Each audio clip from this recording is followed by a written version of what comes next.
नमस्कार साथियों, स्वागत है आप सभी का वाईफाई स्टडी 2.0 पर। मैं हूं अंकित अवस्थी, आप हैं मेरे साथ में आज के इस सेशन में, जिसमें हम चर्चा कर रहे हैं कि भारत के विभिन्न क्षेत्रों में अग्निपथ योजना का विरोध क्यों हो रहा है। यह विषय जब हम आपके साथ डिस्कस करें उससे पहले आपको बता दें कि अग्निपथ योजना है क्या। आपको ध्यान होगा कि हाल ही में सरकार के द्वारा 1.5 साल में 10 लाख नौकरियों की घोषणा के साथ सेना में मतलब आर्मी, नेवी और थल सेना, इन तीनों के अंदर आर्मी, नेवी और एयरफोर्स के अंदर 17.5 साल से 21 साल के बीच के युवाओं को भर्ती करने के लिए एक योजना लॉन्च की गई, जिसमें सरकार के द्वारा कहा गया कि इसी वर्ष 46,000 पदों पर सैनिकों की भर्ती की जाएगी। चूंकि ये सैनिक अग्निपथ योजना से आएंगे, इसलिए इन्हें अग्निवीर कहा जाएगा। वीरता के साथ साथ यहां पर कुछ चीजों में परिवर्तन और हुआ। परिवर्तन ये कि यह सेवा महज 4 साल के लिए ही होगी, यानी कि यहां पर नौकरी करने वाले जो भी लोग होंगे वो केवल 4 साल के लिए ही भारतीय सेना के जो विभिन्न अंग हैं उनके अंदर कार्य कर पाएंगे। 4 साल बाद जब यह व्यक्ति रिटायर होगा तो इसके लिए एक कार्पस का निर्माण किया गया, एक निधि का निर्माण किया गया। उस कार्पस के तहत भारत सरकार ने लगभग 11.5 लाख, जिसका मतलब है अग्निवीर कार्पस फंड, उसमें लगभग 11.5 लाख रुपए दिए जाने की बात की, यानी रिटायरमेंट के साथ एक मनी। रिटायरमेंट के लिए जो धन देने की बात सरकार ने कही, उसके तहत सरकार का कहना था कि हम आपकी सैलरी में से जो हिस्सा काटेंगे वो लगभग 30% के आसपास का हिस्सा होगा। उस 30% हिस्से में हम उतना ही अपनी तरफ से मिलाएंगे और आप जब रिटायर्ड होंगे तो आपको इतना धन मिल जाएगा। चौथी बात इसके अंदर कही गई जो महत्वपूर्ण थी कि यदि सेना की सेवा के दौरान, राष्ट्र की सेवा के दौरान किसी व्यक्ति का लाइफ लॉस हो जाता है तो उसे बीमा के रूप में 1 करोड़ रुपए की राशि दी जाएगी। यदि उसके शरीर में किसी बड़ी विकृति का सामना होता है तो उसे 44 लाख रुपए दिए जाएंगे। साथ में जो महत्वपूर्ण घोषणा इसके अंदर की गई वो ये थी कि यह सेना पूरी तरह से, यानी देश के अंदर जितने भी प्रकार के लोग हैं जिनमें किसी भी प्रकार का भेद नहीं हो सकता, यानी all India all class scheme होगी। इस all India all class scheme के तहत कहा गया कि राजपूत, जिस प्रकार से भारत के अंदर अलग अलग जातियों के हिसाब से, जैसे जाट रेजिमेंट, क्या बोलते हैं, राजपूत राइफल्स, इस प्रकार की, जैसे हमारे डोगरा रेजिमेंट, ये जो बटालियन या रेजिमेंट्स हैं, इस प्रकार का कोई भी विभेद नहीं होगा। ये तो बता दी मैंने आपको योजना, जिन्हें नहीं पता थी उन्हें अब योजना पता चल गई। अब इस योजना के अपोजिशन में जो आज हो रहा है वो क्या है, मैं वो आपको यहां पर दिखाता हूं। इधर देखिए साथियों, आपके सामने यहां पर कुछ तस्वीरों के माध्यम से जनता का और विशेष रूप से युवाओं का, और विशेष रूप से वो युवा जो 21 साल की एज में हैं, उनका विरोध आपको यहां पर सड़कों पर दिखाई दे रहा है। बस स्टेशन पर, रेलवे स्टैंड पर, गली मोहल्लों में, जहां जहां संभव है विद्यार्थी आपको विरोध करते हुए दिखाई दे रहे हैं। इस प्रकार के वीडियोस मार्केट में इस समय तैर रहे हैं, जिस समय छात्रों के द्वारा मांग की जा रही है कि इस योजना का पूरी तरह बहिष्कार किया जाए और सरकार के द्वारा जो रेगुलर गतिविधियां थी वो वापस चलाई जाएं। इस पूरी घटना के अंदर 2 प्रकार की चीजें साफ हैं। पहला कि यहां पर जो युवा दिख रहे हैं ये भारतीय सेना में जाने के लिए तत्पर हैं, यानी इन्हें कोई देशद्रोही कहकर ना इंगित कर दे। मैं पहले ही इसलिए कहना चाह रहा हूं क्योंकि अक्सर इस प्रकार के प्रोटेस्ट को एक प्रकार से मोटिवेटेड मॉब का नाम दे दिया जाता है। ऐसी गलती ना करें। इसके पीछे का बड़ा कारण यह है क्योंकि जब आप किसी को मोटिवेटेड मॉब कहेंगे तो आपको समझ में आए कि ये विद्यार्थी जो यहां पर प्रदर्शन कर रहे हैं, असल में ये सेना में जाने के लिए प्रदर्शन कर रहे हैं कि हमें सेना में 4 साल के लिए नहीं, पूरी लाइफ के लिए भेजिए, हमें सारे समय के लिए सेना में भेजिए। यानी कि ये जितने भी आपको लोग यहां पर दिख रहे हैं, इन्हें इस प्रकार से ना देखा जाए कि ये देश का विरोध कर रहे हैं। इनका कहना है कि हम राष्ट्र की सेवा करना चाहते हैं, लेकिन हमें 4 साल के लिए नहीं, जिस प्रकार से फुल कमीशन होता है हमें वैसे ही लिया जाए। अब आते हैं विषय के ऊपर कि अल्टीमेटली विरोध के कारण कौन कौन से हैं जिसके चलते इतना जबरदस्त तरीके से प्रदर्शन हो रहा है। आइए एक एक करके सभी पहलुओं पर चर्चा करते हैं। सबसे पहली चर्चा जो यहां होनी चाहिए, निश्चित ही भारत सरकार ने यह कहकर कि आने वाले 1.5 साल में 10 लाख नौकरियां दी जाएंगी, यह सरकार के द्वारा दिया गया एक वचन या वादा हो सकता है, लेकिन 2 साल से सेना की भर्ती अटकी हुई है। जिस सेना की तैयारी में इतने सारे युवा रोजाना सुबह जागकर नित्य 15-15 किलोमीटर की दौड़ लगा रहे हैं, अपने आप को फिट रख रहे हैं, इस उम्मीद में कि सेना की भर्ती निकलेगी और वो रोजगार में हो जाएंगे, यह तिथि 2 साल से नहीं आई है। यानी सेना की भर्ती के इंतजार में लाखों युवा बैठे बैठे ओवरएज हो गए। ओवरएज से मतलब है कि आपने जो वर्तमान क्राइटेरिया दिया, दैट इज 17.5 साल से लेके 21 साल के बीच का, उस क्राइटेरिया में वो नहीं आ पाए, जिसके चलते उनकी नौकरियों के इंतजार में वो ओवरएज हो गए। तो पहला जो यहां पर आपको लोग दिख रहे हैं वो समझ में आ जाने चाहिए। नंबर दूसरा जो यहां पर आपको समझने वाला बिंदु होना चाहिए वो क्या है कि सेना में इस प्रकार की जो अग्निपथ स्कीम के माध्यम से एंट्री हो रही है, यह अपने आप में टूर ऑफ ड्यूटी कहलाता है। टूर ऑफ ड्यूटी का अर्थ है कि आप सेना के भीतर जाएं, सेना के माध्यम से आप देश की सेवा करें और सेवा करके पुनः अपने स्थान पर लौट आएं। किसी ने सही कहा है कि जब आप टूर पे कहीं जाते हैं तो ड्यूटी नहीं कर पाते हैं, और यही छात्रों का भी कहना है और यही रक्षा विशेषज्ञों का भी कहना है।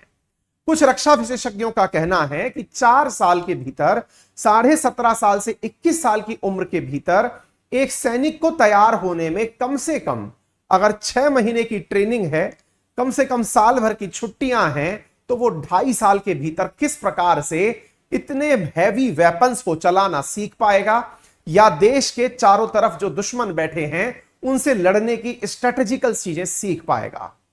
यानी कि अपने आप में टूर ऑफ ड्यूटी को टूर पर ड्यूटी नहीं हो सकती प्रकार से कहा जा रहा है। तीसरा मुद्दा जो यहां पर निकल कर आ रहा है वो ये कि सरकार का कहना है कि हम इस माध्यम से एक ऐसे युवा को तैयार करेंगे जो कि अनुशासित होगा और भविष्य में वो जब 21 साल की उम्र में सेना से बाहर निकल कर आएगा तो वो कॉरपोरेट्स में जॉब कर पाएगा। वहीं छात्रों का कहना है कि अगर 21 साल की उम्र में हम निकल कर आएंगे और कॉरपोरेट्स में जॉब कर पाएंगे, तो अभी बता दो हमें कि कौन कौन ऐसा है जिसे कॉरपोरेट में जॉब मिल ही गया है। कहने का अर्थ यह है कि आप हमें बता दीजिए कि ऑलरेडी कॉरपोरेट्स में कितनी नौकरी चल रही हैं। इतने सारे लोग यूं ही बेरोजगार घूम रहे हैं, तो हमें आप उस 4 साल में ऐसी कौन सी स्किल डेवलपमेंट की चीज सिखाने वाले हैं, ऐसी कौन सी योजना या ऐसा कौन सा विज्ञान पढ़ा देंगे जिसके चलते जब हम 4 साल बाद बाहर निकलेंगे तो कॉरपोरेट्स के लिए काबिल हो जाएंगे।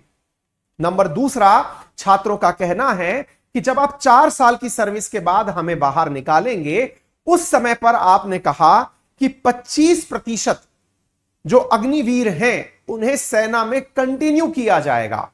छात्रों का सवाल है कि जब आप 25% लोगों को कंटिन्यू करेंगे तो क्राइटेरिया बताइए कि आप कैसे कर पाएंगे, क्योंकि जो ऑलरेडी अग्निवीर बनेगा वो ऑलरेडी फिजिकली फिट होगा, छात्र की जो आपने योग्यता निर्धारित की है उसके अनुरूप होगा। क्योंकि बड़े वेपन्स को आप सिखा पाएंगे नहीं तो क्राइटेरिया क्या बनाएंगे। यानी अपने आप में यह बहुत एम्बिगुअस सिचुएशन है। एक जो चीज यहां पर छात्रों का भी कहना है, विशेषज्ञों का भी कहना है, और वो ये है कि यहां से जो स्पष्ट ये है कि सरकार के द्वारा धन बचाने का एक फॉर्मूला तैयार किया गया है। धन बचाने का फॉर्मूला क्यों? क्योंकि इस प्रकार से सरकार के ऊपर पेंशन की लायबिलिटी और अलाउंसेस की लायबिलिटी नहीं आती।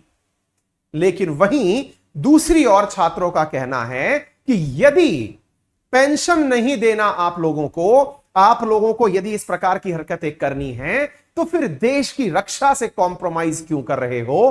क्योंकि 4 साल के अंदर जो व्यक्ति जाएगा उसे 4 साल नौकरी नहीं करनी होगी, वो 4 साल अंदर रहकर यह कोशिश करेगा कि मैं अगली बार कौन सी नौकरी में जा पाऊंगा।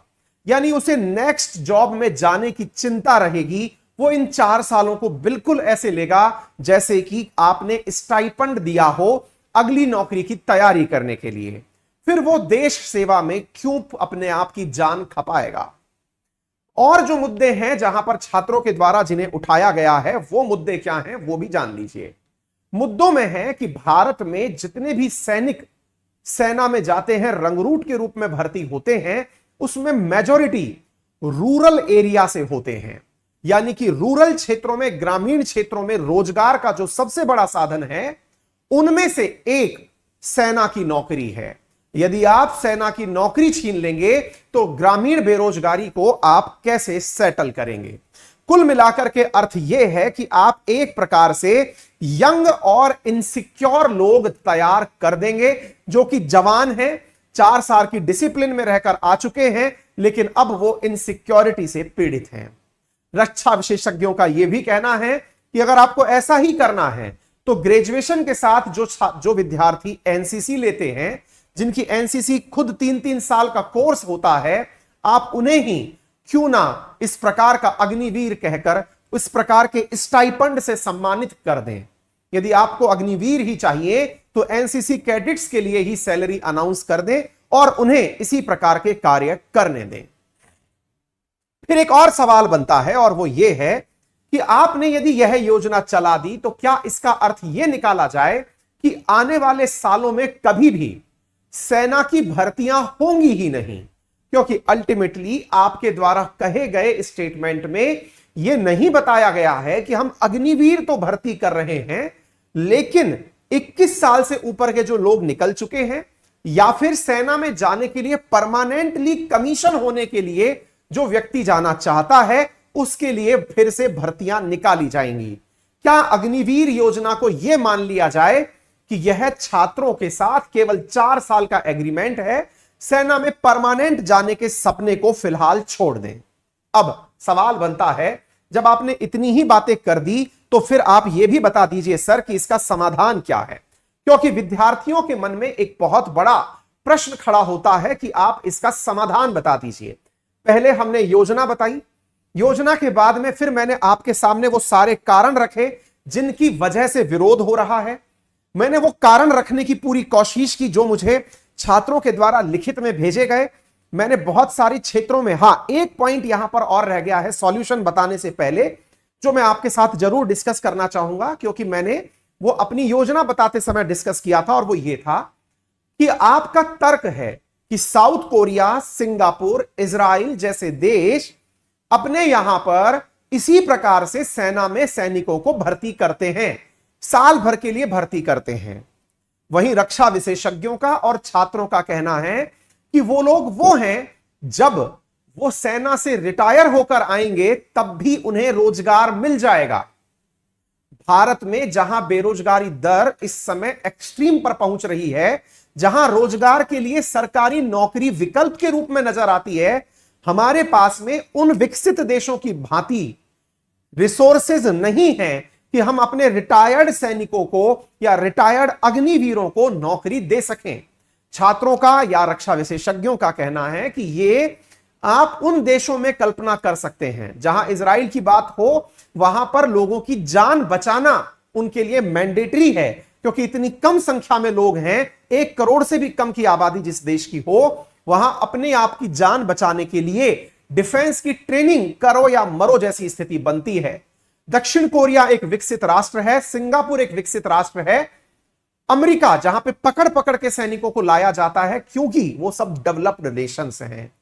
भारत जैसे देश में सेना केवल राष्ट्र प्रेम ही नहीं अपितु रोजगार का भी एक बहुत बड़ा साधन है। ऐसी स्थिति में रूरल इकोनॉमी, रोजगार और देश की सुरक्षा जैसे गंभीर विषयों पर कॉम्प्रोमाइज नहीं किया जा सकता। जब ये सब बातें निकल कर आती हैं तो इसके साथ में फिर सवाल बनता है कि इसका समाधान बताइए। आपने योजना सुन ली, आपने क्रिटिसिज्म सुन लिया, पक्ष विपक्ष दोनों जान लिए, सरकार का पक्ष भी जान लिया और विपक्ष भी जान लिया। पहला प्रश्न बनता है कि समाधान क्या है। समाधान जो कि हमें लगता है, समाधान हो सकता है कि आप इस प्रकार की जो कार्यवाही करने जा रहे हैं इसे पहले पायलट प्रोजेक्ट के रूप में चलाकर देखें। पायलट प्रोजेक्ट का अर्थ होता है कि आप इसे सेना के किसी विशेष क्षेत्र में, जैसे लॉजिस्टिक्स से संबंधित जो विभाग है या फिर कंप्यूटर से संबंधित जो विभाग है, जहां पे मैनेजमेंट रिलेटेड, जहां पे टेक्निकल रिलेटेड लोग एंट्री करते हैं, आप उन्हें रखें ताकि वो भविष्य में भी नौकरी पा सके, आपका ये ट्रायल रन भी सक्सेसफुल हो पाए। नंबर एक, अगर आपको ये चीज करनी ही थी तो आप इसे पैरेलली चलाकर देखते, आप इसकी पूरी तरह से एक रिपोर्ट जनता के साथ साझा करते, कम से कम 4 साल के आंकड़े सबके साथ साझा करते कि हमने इस प्रकार की तैयारी की थी, इसके ये परिणाम निकलकर सामने आए हैं। सेना की रेगुलर नियुक्तियों को आप रोकने के स्थान पर टेरिटोरियल सेना जो है उनमें 4-4 साल के लिए नियुक्तियां देकर देखते। एक समर्थन में पॉइंट और रह गया था। समर्थन में पॉइंट था कि सर, बहुत से लोग सेना में आज भी ऐसे हैं जो सेना ज्वाइन करने के बाद छोड़ना चाहते हैं। इसके बारे में भी तर्क मैं आपको बता दूं। जो छोड़ना चाहते हैं वो लोग हैं जो पेंशन पर आना चाहते हैं, यानी कि रिटायरमेंट के बाद भी सरकार उन्हें पैसा देती रहे, वो लोग हैं। एक और तर्क यहां पर समर्थन में दिया जाता है और वो ये है कि सेना की औसत आयु इस समय 30 साल से ऊपर चली गई है। वहीं पर जो अब अग्निवीर लिए जाएंगे यह 17 साल से 17.5 साल से 21 साल के बीच में होंगे। इसके अपोजिशन में तर्क है कि ऐसा आप नहीं कह सकते कि 30 साल का व्यक्ति युवा नहीं होता, उसके पास इतना अनुभव है, वो अपने अनुभवों से इतने सारे गोले बारूद और बंदूकों की चीजों को समझ पाता है। तो उम्मीद है आप सभी साथी इस बात को भी प्रॉपर तरीके से समझ गए होंगे। अगर जानकारी आपको समझ में आ गई हो तो सेशन को जरूर अपने सभी साथियों के साथ शेयर करिएगा। मैंने आप लोगों के साथ में दोनों प्रकार की बातें साझा की। मैंने आपके साथ अग्निपथ योजना भी साझा की थी जिस दिन लॉन्च हुई थी, अब उसका विरोध भी साझा किया है। आप अपनी राय अपने साथ रखें, मेरा काम आप तक जानकारी पहुंचाना था, आप तक ये जानकारी उम्मीद है पहुंच गई होगी। फिलहाल के लिए इतना ही। इस सेशन को जरूर शेयर करें, वीडियो पसंद आया हो तो लाइक करें, चैनल पर नए हैं तो सब्सक्राइब कर लें। मेरा रेफरल कोड है अंकित10, जिसका यूज करके अनअकैडमी पर 10% डिस्काउंट प्राप्त कर सकते हैं on all type of subscriptions. Thank you so much.